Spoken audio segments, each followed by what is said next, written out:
बहुत समय पहले पहाड़ों से घिरे एक छोटे से गांव में अर्जुन नाम का एक गरीब लेकिन मेहनती युवक रहता था। उसके माता पिता का बचपन में ही देहांत हो गया था। वो अपनी बूढ़ी दादी के साथ रहता था।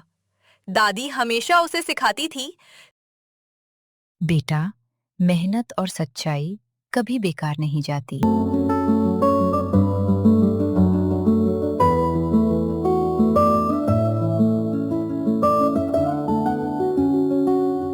अर्जुन रोज जंगल से लकड़ियां काट कर लाता और उन्हें बेचकर अपना घर चलाता था।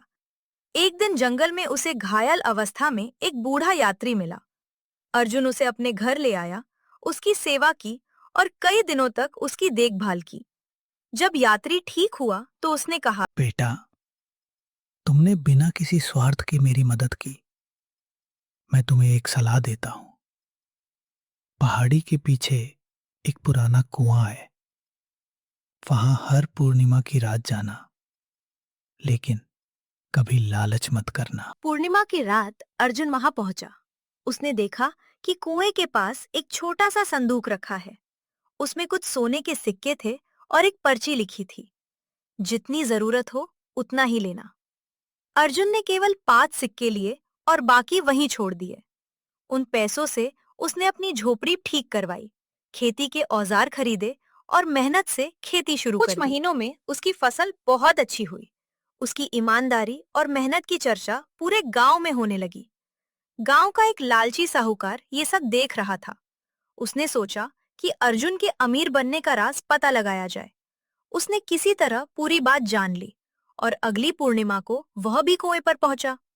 साहूकार ने संदूक में जितने भी सिक्के थे सब अपने थैले में भर लिए। जैसे ही वह जाने लगा, तेज आंधी चली। थैला फट गया और सारे सिक्के पत्थरों में बदल गए। डर के मारे वह भाग गया। अगली पूर्णिमा को अर्जुन फिर कुएं पर गया। वहां उसे पहले से भी अधिक सिक्के मिले और एक नई पर्ची रखी थी। ईमानदार व्यक्ति के लिए प्रकृति हमेशा अपने द्वार खोलती है। अर्जुन ने फिर केवल अपनी जरूरत के अनुसार ही सिक्के लिए। उसने गांव में एक स्कूल बनवाया, एक कुआं खुदवाया और गरीब किसानों की मदद की। कुछ वर्षों बाद वही गांव आसपास के इलाकों में सबसे समृद्ध गांव बन गया। लोग दूर दूर से अर्जुन से मिलने आते और उसकी कहानी सुनते। जब अर्जुन बूढ़ा हुआ तो उसने गांव के बच्चों से कहा, धन से बड़ा धन अच्छा चरित्र है।